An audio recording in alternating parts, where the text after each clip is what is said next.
Desde Alaska hasta la Patagonia, entérate de todo lo que pasa en nuestra América. Bien, y ya estamos de vuelta a nuestra segunda parte del programa, segunda parte en la cual aprovecho para saludar a nuestra gente querida que nos acompaña en distintas partes de nuestro mundo, comenzando con Radio Cumbre 101.9 FM desde el estado Barinas en Venezuela, también a través de Fusión 90.7 FM que nos acompaña, me fui con Fusión, mentira, Musical FM que sirve en la ciudad de Guayana, a veces se me olvida, por supuesto, acá lo tengo muy pendiente, en los Estados Unidos, ahora sí, Fusión 90.7 FM desde Houston, Texas, y también a través de nuestro canal de televisión digital CNC Florida Central. Y en el viejo continente también envío un inmenso abrazo a nuestra gente de Ideal Radio FM desde Málaga, España. Hoy en América es Noticia colocamos en Bajo la Lupa a... Y en Bajo la Lupa continuamos analizando tres temas fundamentales. Hemos hablado de Colombia en la primera parte, hablamos de México muy de refilón porque no nos dio tiempo, hablando de Venezuela también, de tantas cosas que hemos comentado, por ahí quiero incorporar. José Silva dice... Sobre Brasil y Lula, llegamos a la conclusión, la corrupción un mal necesario, pero duele menos cuando le das a los más pobres. Rafael Palacio con nosotros, bienvenido Rafael, qué bueno, Magalia Maré también. Por ahí Elena, como siempre, alegrándonos el entretiempo. Cuando nos vamos fuera del aire, para los que nos escuchan en las emisoras, colocamos un par de canciones. Bueno, nuestra querida Elena Madán siempre nos escribe algo pues que nos alegra la tarde. Ahorita me colocó, parezco una cangreja bailando, y yo estoy casi seguro que es cierto lo que debe estar haciendo por allá en Guadalupe. José Ada dice, ¿qué te pareció el video de la enfermera? Ese no lo he revisado, Ada, tengo que verlo. Por ahí María Alejandra Morales, un beso especial para ti. Los que no saben, mi esposa, por supuesto, está conectada, así que hay que portarse bien. Neriana Padrón también con nosotros. Carlos Guerra dice, una cosa buena que tienen los gobiernos de izquierda es que son muy buenos con sus propagandas, como puede ser que en Brasil, igual que en Venezuela, los condenan por delincuentes y con pruebas, y así siguen teniendo respaldo del pueblo. Eso no pasaba antes y eso es muy triste. Bueno, Carlos, el tema es distinto. Lo que ha ocurrido en Brasil y lo que ocurre en Venezuela no se parece, aunque en términos de magnitud de la corrupción están allí de tú a tú. Quizás, tal vez, Venezuela tenga mayor cantidad de dólares perdidos, de millones de dólares perdidos a causa de la corrupción. El caso de Brasil es más complejo. ¿Por qué más complejo? Porque, por ejemplo, hablando de Lula, se habla de corrupción pasiva. Y a diferencia de lo que ha ocurrido con los bolichicos que están en cualquier parte de nuestro mundo, que se han robado 3.000, 4.000 millones de dólares, el bolichico más humilde, entre comillas, se habrá robado 500.000 millones de dólares. El caso de, sin pretender justificar, es lo primero, Lula ha sido acusado por lo que les he comentado, corrupción pasiva, y por recibir un departamento de lujo valorado cerca del $1.000.000. Por supuesto, es corrupción. Tiene que ir preso de ser... bueno, ya fue comprobado culpable y fue condenado, pero no es exactamente igual, es mucho más compleja, por ejemplo, la corrupción de los grandes emporios industriales brasileños y por ejemplo, del Senado brasileño, lo que ha ocurrido con el Senado. Pero bueno, un buen comentario que nos incorporas. Elías dice, José Silva, la teoría de Lula es que es medio ladrón, un ladrón completo porque le regalaba a los pobres. Lázaro Rodríguez también, un abrazo para ti, Arsenia Prieto. Por ahí dice Elías... y funciona para Maduro también, algo así como Jaime, él es como tú, Luciano Nacimiento, dice, todos tenemos el mismo pensamiento. Además, buenísimo tener a Luciano conectado con nosotros, que nos pueda compartir su opinión sobre lo que ocurre en Brasil. Bueno, pero vamos a hacer este vuelo rasante para poder incorporar todo.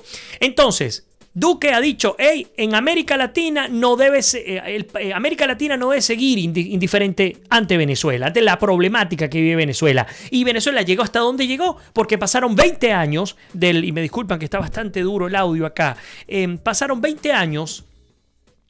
Creo que es un poco exagerado, tal vez fue menos, unos 16 años, hasta que finalmente se diera cuenta la gente, los países, y reaccionaran. Ya nuestra América en general tiene por lo menos de 2 a 3 años accionando en concreto. Bueno, pero Duque dice, y han pasado 20 años y miren lo que ocurrió por no voltear a ver Venezuela. Esto por un lado. Ahora, México buscará la no intervención en Venezuela y esto lo ha dicho el futuro canciller. De hecho, México seguirá una política de no intervención en asuntos exteriores y buscará no entrometerse en conflictos como el venezolano o el nicaragüense, dijo este lunes 9 de julio el próximo canciller de México, Marcelo Ebrard.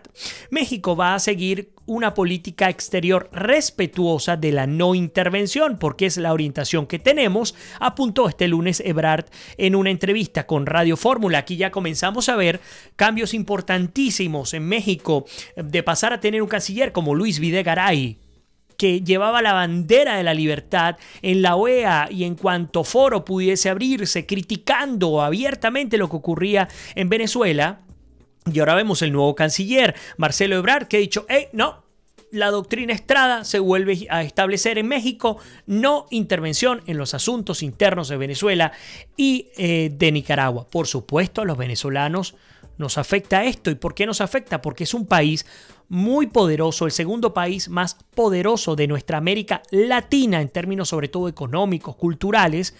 Bueno, que se estaría haciendo un lado. No creo que sea completamente. Creo que dado el momento le tocará a México votar y tomar algún tipo de decisión. Pero ya sabemos al menos que no va a ser como la que vivimos con Luis Videgaray bajo el mando de Enrique Peña Nieto. Por cierto, el presidente más criticado, el que ha salido peor en todas las encuestas, en todos los análisis de opinión en la historia de México. Entonces, bueno, fíjense que el jefe de gobierno de la Ciudad de México entre el 2006 y el 2012 explicó que México va a respetar los principios de su propia constitución. Yo se los comentaba, es una política de Estado, no es una política de Andrés Manuel López Obrador. Hay que estar muy claros, hay que esperar, por supuesto, al 1 de diciembre cuando toma posesión Andrés Manuel López Obrador, pero independientemente de se sabía que esto iba a ocurrir y ha sido la regla durante prácticamente un siglo. En todo caso, la excepción se vio con Fox y con Enrique Peña Nieto. El resto nadie, los mexicanos procuran no meterse con absolutamente nadie.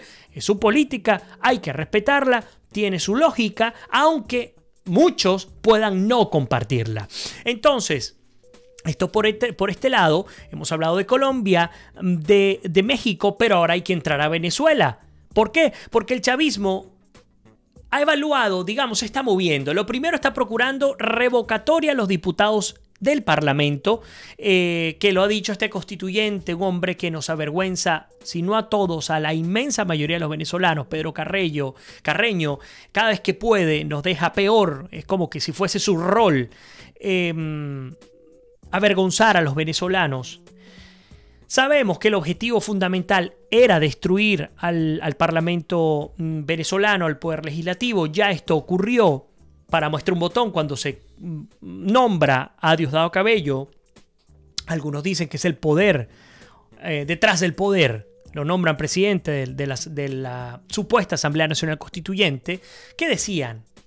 ¿Qué vitoreaba la gente que estaba allí? Volvió. ¿Y por qué lo comentaban? Porque se sabe, eso es público y notorio, que hoy día quien gobierna es el que preside la Asamblea Nacional Constituyente en Venezuela, nombrada ilegal e inconstitucionalmente. Bueno, ahora, ¿cuáles son los pasos próximos? Bueno, este señor Pedro Carreño ha salido a decir que lo que se espera entonces es revocar a los diputados del Parlamento, y es que tienen que hacerlo porque todavía están activos y se los tienen que sacar a sombrerazos, y el mejor momento para hacerlo es ahora. ¿Y por qué? Porque han destruido completamente la plataforma política de la oposición venezolana. Tienen al venezolano nublado en términos de tanto bombardeo, de tanta saturación de mensajes. Y bueno, mientras tanto van retomando los lugares que ya no era, mejor dicho, que ya era imposible obtener y que los han logrado recuperar sin votos. Porque eso es cierto. En Venezuela hoy día gobiernan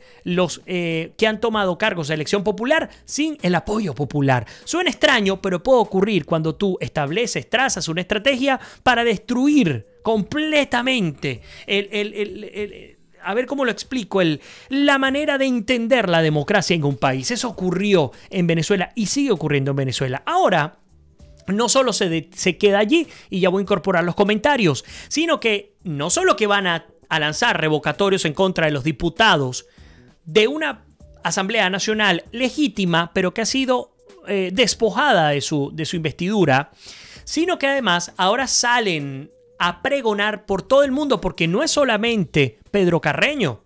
También estamos viendo lo que ocurre con el embajador permanente de Venezuela ante la ONU, la Organización de las Naciones Unidas, Henry Valero, que ha dicho ante la ONU, ha hablado sobre esta amenaza militar de Estados Unidos contra Venezuela. Créanme, y esto lo voy a discutir hoy y espero no hacerlo de nuevo.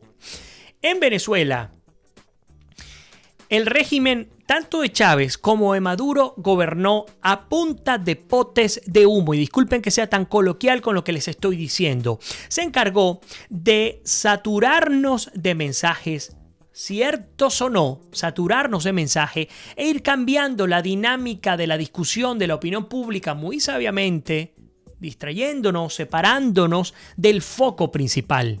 Eso ocurrió, ocurre y a todas las luces ocurrirá durante el tiempo en el que se mantenga el régimen venezolano. No hay una amenaza militar de Estados Unidos hacia Venezuela real. Hay uno de los escenarios. Trump ha salido a decir, hey, sí, esto está acá sobre la mesa, más como una medida disuasiva. Si al caso vamos, podemos recordar lo que ocurrió con Kim Jong-un, dictador de Corea del Norte, cuando le decía, hey, bueno, pues tú eres el Rocketman, atrévete y nos vemos en guerra. Con un país que tiene más de 7.000 bombas atómicas, hablando de Estados Unidos. Y los vimos a los 2-3 meses juntos, cenando, discutiendo cómo se desnuclearizaba la península coreana. Entonces, Venezuela dijo, hey, no me funcionó la guerra, supuesta guerra no convencional, el bloqueo, las sanciones, porque eso ha sido dale y dale cada vez que ustedes prenden un canal del Sistema Nacional de Medios Públicos en Venezuela. Eso es todo lo que se escucha. Entonces, como la gente sabe que eso no es cierto, y que no es cierto porque la gente vio lo que ocurrió con las comidas que se perdían hace ya más de 10 años en Pedeval, en lo que se llamó en su oportunidad Mercal, luego Pedeval. Compraban contenedores de comida y de medicinas vencidos ya. Y no solo vencidos, sino que la ineptitud que cayó en pecado, porque no tiene otro nombre, de los funcionarios públicos que además dejaban que se terminaran de podrir los alimentos en containers, en contenedores, en los puertos de Caracas, de Puerto Cabello, etc. Bueno, hizo que la gente entendiera, o la inmensa mayoría entendiera, que realmente no se trataba de un tema de embargo o de bloqueo.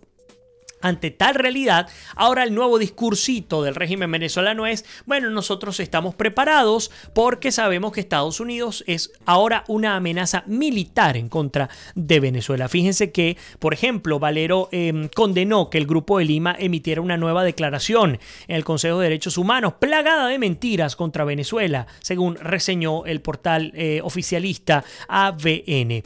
Señaló que el presidente de Estados Unidos, Donald Trump, ha amenazado a Venezuela con una invasión militar y formuló ante el Consejo de los Derechos Humanos la siguiente interrogante: ¿cuál de los países que suscribieron la declaración contra nuestro país ha rechazado o mostrado preocupación por esa amenaza?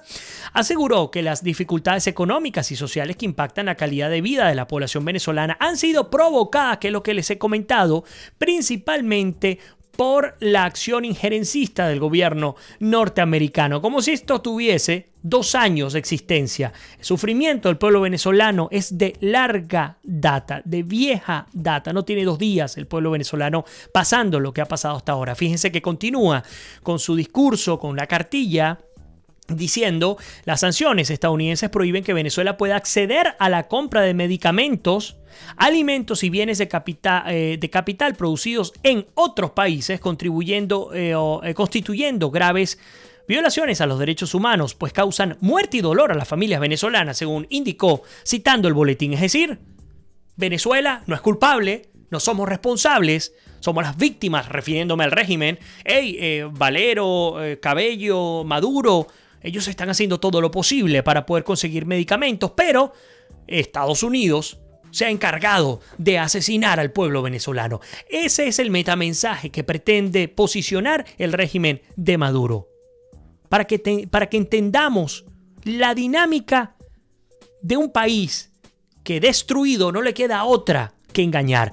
Tanto así que dentro del escándalo, que en eso también son muy buenos, Pedro Carreño, legislador de la dictadura que gobierna Venezuela, esto lo dice además Infobae de Argentina, dio detalles de la supuesta estrategia militar y de cómo usarán los cazas provistos por Rusia En caso de un conflicto armado con su país vecino, el teatro de la guerra va a estar allá, según aseguró. Ha dicho que nuestros Sukhoi, cito textualmente, van a dividir a Colombia en dos. El chavismo expuso su plan en caso de guerra, otra estrategia para desviar la atención de lo que es realmente importante. Hay una dictadura que está instalada, que ha secuestrado al país y que está matando a su propio pueblo. Esa es la gran realidad. El constituyente Pedro Carreño, y yo no me atrevería a decir que es constituyente, dijo este domingo que si Venezuela es agredida militarmente desde Colombia, el régimen chavista responderá al ataque desatando una guerra que abarcará todo el territorio de la nación vecina. Si Venezuela es agredida militarmente desde Colombia, el país estaría en su derecho de responder el ataque. Nuestros Sukhoi tendrán la responsabilidad de derribar los 7 puentes del río Magdalena que atraviesan de norte a sur a Colombia para dividirla en dos, expresó Carreño durante una entrevista en un programa venezolano. También él también, vicepresidente regional del Partido para los Estados Zulia y Trujillo, el Partido Socialista Unido de Venezuela, aseguró que una vez que Colombia se mete en esta aventura en el teatro de la guerra, abarca todo el territorio. Luego describió el sistema de defensa venezolano que, según dijo, permitiría el derribo de los aviones enemigos en el territorio colombiano. El teatro de la guerra va a ser allá. Es decir, el mensaje enviado es: en Venezuela no tocan el país está lo suficientemente blindado militarmente como para saber defenderse, y dado cualquier escenario de guerra, en el caso de que sea con Colombia, todo va a ocurrir en suelo colombiano. Parte, insisto, del show mediático que han iniciado. Les pido particularmente no se hagan eco de estas ridiculeces. ¿Por qué no se pueden hacer ecos de estas ridiculeces? Porque si son unos tipos que han sido tan incapaces de siquiera administrar los recursos que tienen a su mano, por ejemplo la estatal PDVSA, por ejemplo la industria pesada al sur de Venezuela, o por ejemplo la agricultura y la ganadería, que se la secuestraron y se la robaron a todos los empresarios prósperos y exitosos en Venezuela, mucho menos esta cuerda de individuos que además son profundamente cobardes, porque bastaría recordar lo que ocurrió en el 2001-2002, cuando huían despavoridos. No hubo uno que saliera a defender absolutamente nada. Vienen ahora a hacer este show. Créanme, el escenario militar no está planteado. ¿Ustedes saben dónde está planteado el escenario militar? En Venezuela, en la geografía venezolana y por militares venezolanos. Y si no, explíqueme por qué el afán para mantener a los militares comprados, para mantener a los militares amenazados, porque es una gran realidad. No paran de amenazarlos, les obligan a firmar cartas de lealtad a Maduro, les aumentan el sueldo, pero bueno, yo se los he dicho y me dirán que soy fastidioso repitiéndoles este número: 2.400% aumento de los sueldos en menos de un año, en 6 meses, solo a los militares. Porque saben que son los únicos que tienen hoy día la capacidad de fuego para deshacerse de la dictadura, para rescatar la democracia. Por eso es que se han encargado de limpiar los reductos democráticos de la fuerza militar, institucionalista de la fuerza militar, para construir un parapeto, una especie de rancho. Sé que esto no se conoce, esta palabra, en todos los países, de precaria edificación institucional, y controlar el destino del país con ese puño de acero. Así que el cuento de la guerra y de Estados Unidos y de Colombia, créame, no va a ocurrir. Ojalá que en un escenario dado fuese tan fácil la salida a un país, que llegó un grupo comando y ¡pum!, ya esto se acabó. Pues no, esa no es la realidad. No va a ocurrir en pleno siglo XXI, no va a ocurrir en América en general. Va a tener que salir desde Venezuela. Bien, incorporo los comentarios y me disculpan que me quedé por acá pegado. Voy a incorporar también en nuestra pantalla, como siempre, no me quiero ir muy atrás. Mónica Salazar dice: muy malo lo del nuevo canciller de México, muy diferente a Videgaray. Bueno, es parte de la política, insisto. Ignacio Frenhagen también.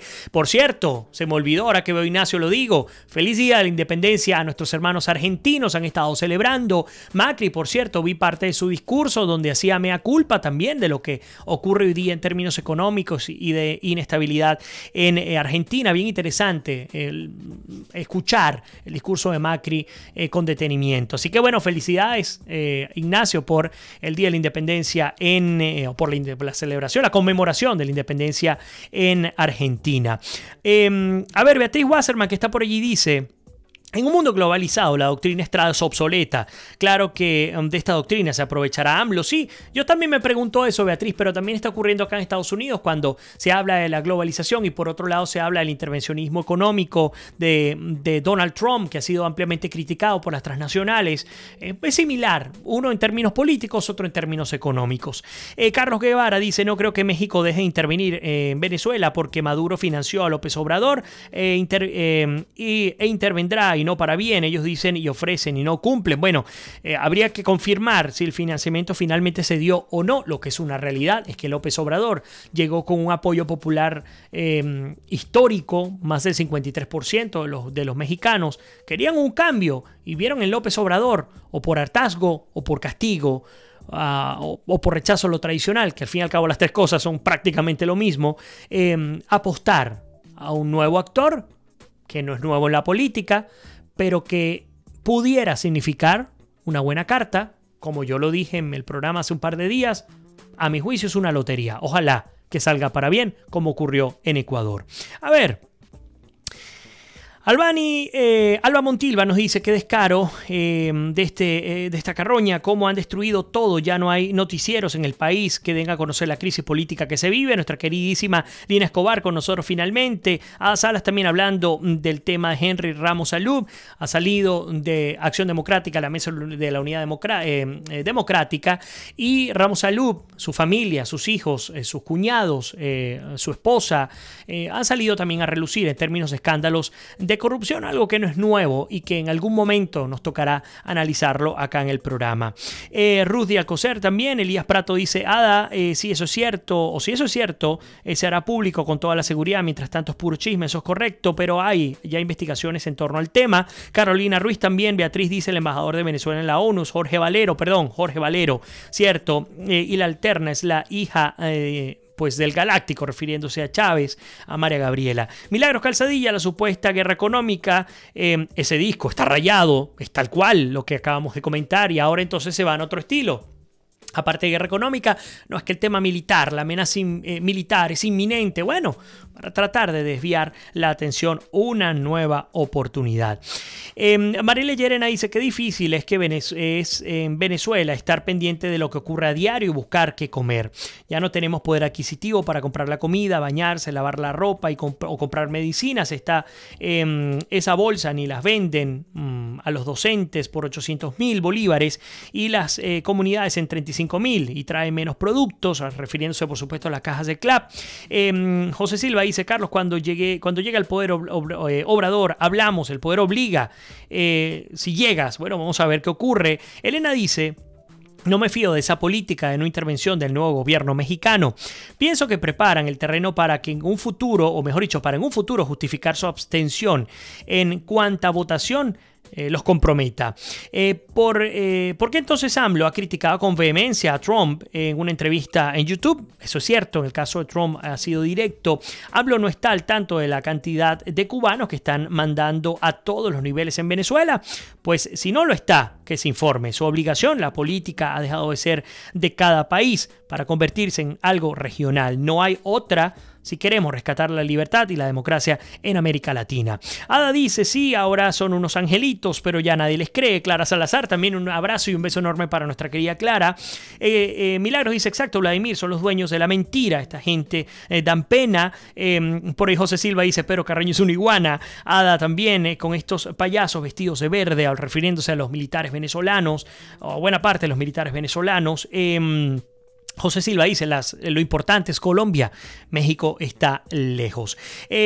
Julio Ramón nos saluda desde Valencia, Venezuela. Sigamos adelante, si hay país para el futuro, pues sí, sin duda Venezuela va a seguir, y esperemos, Dios mediante, que salga de esta pesadilla para reencontrarnos todos en libertad. Créanme que allí estaré compartiendo con nuestra gente querida. Ada nos dice: una gran realidad, son muy buenos, pero robando. El 11 de abril, a Diosdado, bueno, pues se orinó, y esto además, te cuento, Ada, tuve el honor de entrevistar escuchar justamente al coronel que se encargó de detener a Diosdado Cabello en su oportunidad y nos retrató a través de este espacio, Américas Noticias, ese episodio. Carlos Pérez Delgado también. Gracias, José, por tus palabras. Elena dice, perdón, José, pero Vladimir siempre está claro en su comentario. Gracias, Elena, también, un honor. José Caballo también. Mónica Salazar dice, está ocurriendo algo. Bueno, vamos a verificar ese tema.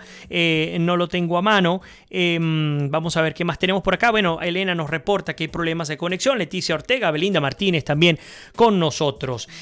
A ver, ¿qué más tenemos por acá? Que se nos va muchísimo, muy rápido el tiempo. Ya hace rato se nos comió. El reto de Iván Duque, cuidar la democracia. Ese es el gran reto que ha dicho mantener. También hablando de una transformación en la percepción de Colombia. Ha dicho eso hay que cuidarlo. También refiriéndose a los cambios que vienen inevitablemente para Colombia. De hecho, fíjense que, como les he dicho, Colombia confirma su intención de retirarse de la UNASUR, organismo que considera caja de resonancia de Venezuela. Bueno, nos quedan temas, nos queda Brasil, nos queda Nicaragua. No nos dio tiempo a hablar de Nicaragua, solo les digo que sí, el gobierno de Ortega ataca a la población con lanzacohetes rusos. Esto lo ha dicho un ex militar. Les leo muy rápidamente la primera parte. El gobierno de Nicaragua utilizó este domingo lanzacohetes de fabricación rusa para atacar a las poblaciones de 2 ciudades de la zona Pacífico que se manifestaban contra el presidente Daniel Ortega, afirmó el domingo el militar en retiro, situación de retiro, Roberto Sancam. Me informan del uso de lanzacohetes RPG-7 por parte de las fuerzas paramilitares, denunció Sancam, un ex guerrillero sandinista y mayor en retiro del ejército de Nicaragua. Pasan de largo los 300 asesinados. Las bandas de las juventudes sandinistas, además de extranjeros, se habla ya de cubanos, de venezolanos que están en Nicaragua atacando, asesinando a nuestros hermanos nicaragüenses, sigue llevando a este país a ser el primero en términos de drama de ejecuciones extrajudiciales en lo que va del 2018 y ya pasó de largo a los asesinatos en Venezuela del 2017 y el 2014. De esto hablaremos mañana, Dios mediante, en Américas Noticias. Por lo pronto, como siempre les digo, que Dios me los bendiga, se les quiere, se me cuidan y nos despedimos. Será hasta mañana.